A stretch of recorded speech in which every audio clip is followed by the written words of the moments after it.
Wagwan everybody on YouTube, shout out to my fellow Tenno, Kobe here. Today we'll be going over the weekly reset covering the week of October 27th through November 2nd.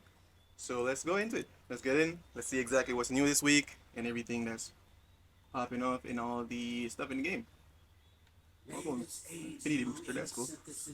So last week we got the dev stream, which covered a bunch of stuff when it comes on to 1999, as well as Zaku Prime, which is coming out on November 13th, I believe. So it's like 2.5 weeks from now. So be on the lookout for that. I do have a Zaku video I'm currently editing to get it out to you guys. So stay tuned for that as well. But yeah, let's go ahead and see what's new for this week when it comes on to all these stuff in the rotations. So starting off with the Nightwave as usual. We currently have the typically weeklies. These are here every week, which are kill 500 enemies, complete 50 missions, and kill 30 Eximus. And for this week's elite weeklies, we have kill 1,000 enemies on Steel Path. Not too bad. What's this? Complete one of each Fisher. That's very easy. So you could probably do this in an Omnia Fisher mission. I'm pretty sure you could probably just cycle through all of them in the Omnia mission. This is to collect 100 Devere resources, which is pretty good if you guys are out here getting your Incarnate weapons, maybe farming for Clervo. You'll be doing this regardless, so that's not too bad. And find a cache across. Yeah, this is. I mean, there is an ability. I don't even know how you find these like without listening for them, because all you do is jump into sabotage missions and you search the map, and when you're doing that you also hear it. It does like a little beeping sound, so be keen on that, I guess. And here's 2 enemies or more with a single bow shot, as well as Mark 3 to 5, well, Mark 5 mods / resources, which is not bad. So let's go ahead and take a look in the cred offerings. And as you guys know, you can come here to get Vauban, as well as catalysts, reactors, and 19 extract, and some Kuva. So pretty much here is just a bunch of helmets, which are up to your personal preference. This Clervo helmet is pretty good. This Harrow helmet is peak. There's even a Trinity helmet here, to if you're excited about her rework. Daggett. Yeah, that's cool. And we have napalm, napalm grenades for the Penta, as well as the bursting mass for the Mutalist Spanta. For aura mods, we have enemy radar, sprint boost, rejuvenate, and sniper scavenger. This is cool for some builds. I love this because I like moving around. And rejuvenate, you'll find other means of regenerating health that further you get in game. But if you're a new Tenno and you don't have something like this, then be my guest. Alright, and let's see what else. He's here. Got a few more cosmetic stuff. There aren't any weapons here this week. That's weird. We have a mod for the Rubico, for Ember, Tetra, and for the Merlock. So it's a very so-and-so Nightwave rotation. It's just whatever, you know? Nothing too crazy. And in regards to the Archon Hunt, going in a different order today. So in regards to the Archon Hunt, we currently have Boreal, which is the blue Archon shards, which is the owl guy. We have a Sabotage and a Defense, and then we have the Showdown. These aren't too bad. I kind of like doing the defense missions when it comes on to the Archon Hunts. Kind of fun. You know, you have your weekly Ison treasure hunt. Alright, let's go ahead and take a look and see what's in the Devere. So let's go ahead and take a look at the normal circuit first. Alright, so in regards to the normal circuit, we currently have Loki, Mag, and Rhino, which are all very easy frames to get. They all drop from boss fights. So in regards to what I'd advise you to choose, it's pretty much whichever one you want to. I do say that Mag and Rhino have the best 2 helmet slots here, or helmet abilities, especially Rhino, because you get Roar from him. So if you already have Rhino or you have a Rhino Prime, go ahead and get this Rhino just to subsuming. Yeah, second choice would be Mag, third would be Loki. And And then to go ahead and take a look at the Steel Path version of said circuit, let's go ahead and take a look, see what incarnates we have here. It's a pretty good week, if I'm being honest, a very good week. I've yet to actually build the bow incarnate.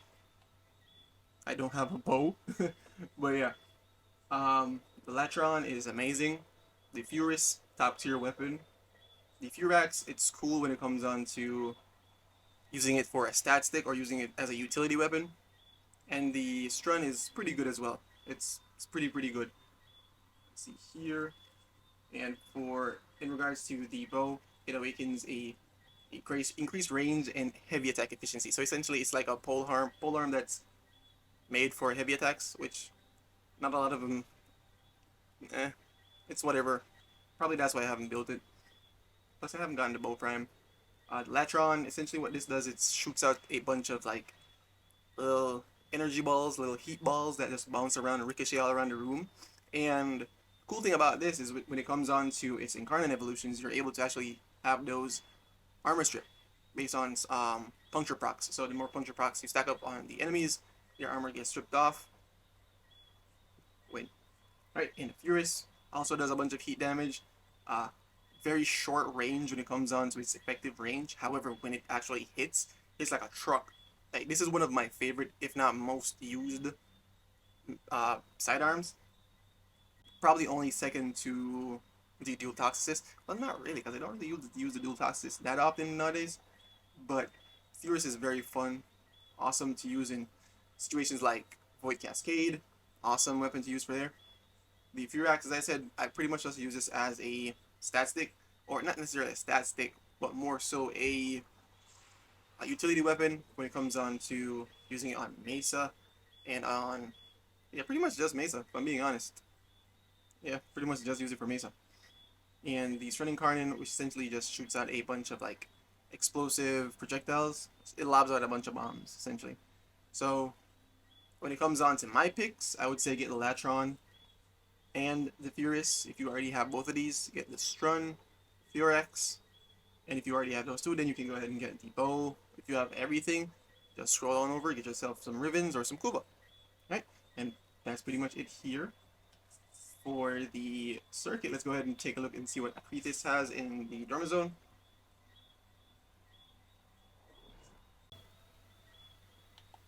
Okay, let's go ahead and take a look and see exactly what Arcithis has here. Believe so? I'll have your secrets out of you. Wrong shop. Wrong shop again. Why did I double click? Nothing tickles your curiosity. Okay, cool. There we go. Alright, so for this week, we currently have a Catalyst, which is cool. We got some Kuva, both Exilus adapters, and a secondary Arcane adapter. This isn't worth 25 Pathos spams. You can just get these from Teshin Steel Essence. This is worth it because this is one of the only places outside of the Nightwave that you could actually get this. These are okay. You can get these if you want because they are already built. Therefore, you don't have to use Forma to build them and all that stuff because that's one of my biggest gripe when it comes on to Exilus adapters. 2 Forma is crazy. Like, you know? Yeah, so that's what Arcithis has. Let's go ahead and take a look to see what Teshin has in the... Let's go ahead and take a look and see exactly what Teshin has. Alright, so now that we're in the relay, let's go ahead and take a look and see what Teshin has in store for us. Let's see here. Steel Pack Honors. Okay, cool. So we currently have a Rifle Ribbon for 75 Steel Essence. That is a lot. That's a lot. I'm not gonna lie, that's a lot. For a single ribbon, 75 Steel Essence. That's crazy. But I mean, if you're cracking ribbons and you want to get those ribbons to either sell them for plat or just to make your loadouts a bit stronger, be my guest. And you know, you could also get the Cypher as well for 20. So, you know, 95 plat. 95 Steel Essence, my bad. 95 Steel Essence. But yeah, you could also come down here and get yourself some Kuva. Or you could get those primary and secondary adapters that I spoke about earlier. So that's what Teshin has this week. He has a Rifle Ribbon, which isn't too exciting. Uh, I'm not too big on cracking ribbons. I do have a few that I've opened myself, but I'm not the biggest, ribbon guy. I'm not really one that goes around opening or even selling ribbons. So, yeah. All right, so let's go ahead and go to Deimos to see exactly what we got for this week's Deep Archimedea, or Elite Deep Archimedea, I should say.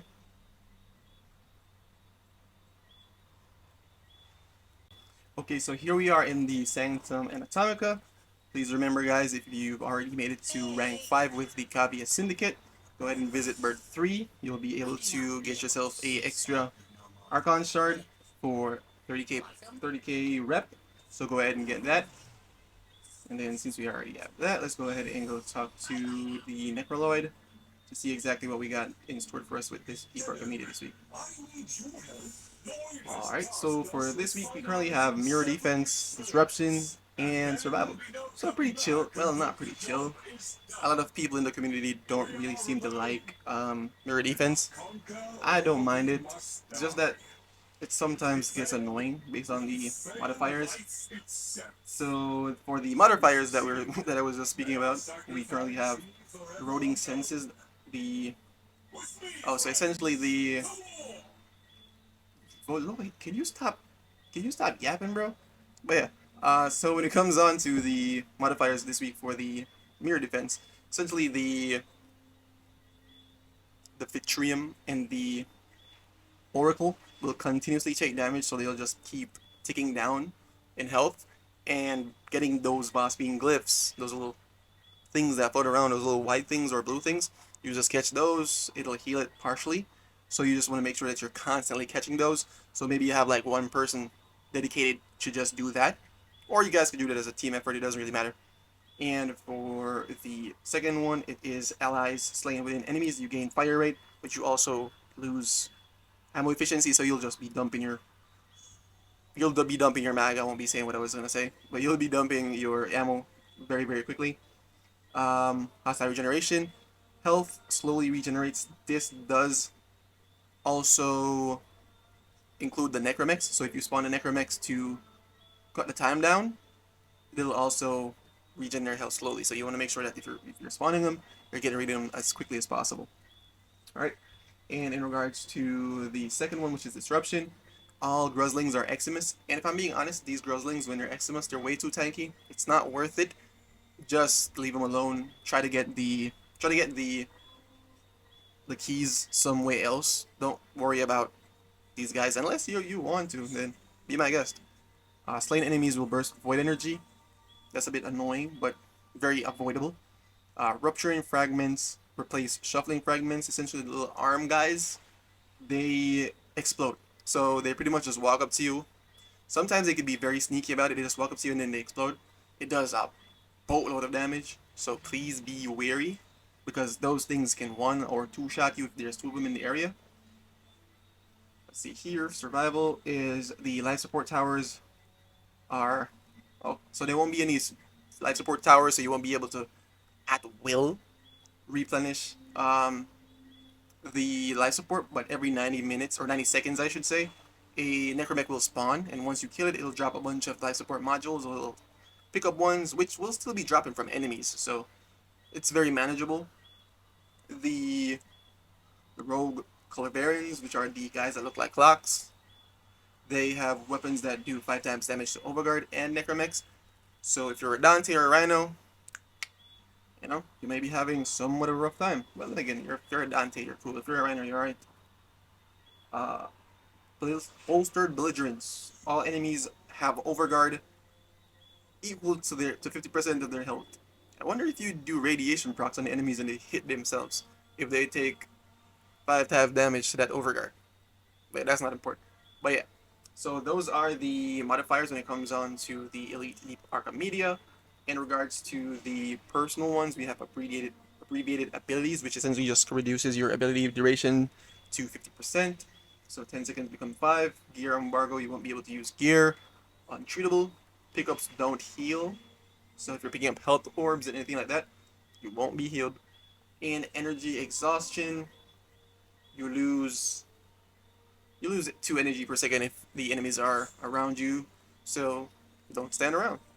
But these aren't too crazy. These are cool. Gear embargo, I know a lot of people are annoyed by that, just by the fact you can't use like on-call crew and stuff like that. I personally don't mind. I don't really use gear that often in game, so won't be bothering me. But yeah, I hope you guys have a wonderful week. I hope you guys are excited for the 1999 update and excited for the next dev stream, which will be covering the rest of the 1999 stuff, including the next rework. Super excited about that stuff, and I can't wait to finish getting this Zaku video for you guys. So yeah, thank you guys so much for joining me today. Hope you have a wonderful week. Peace.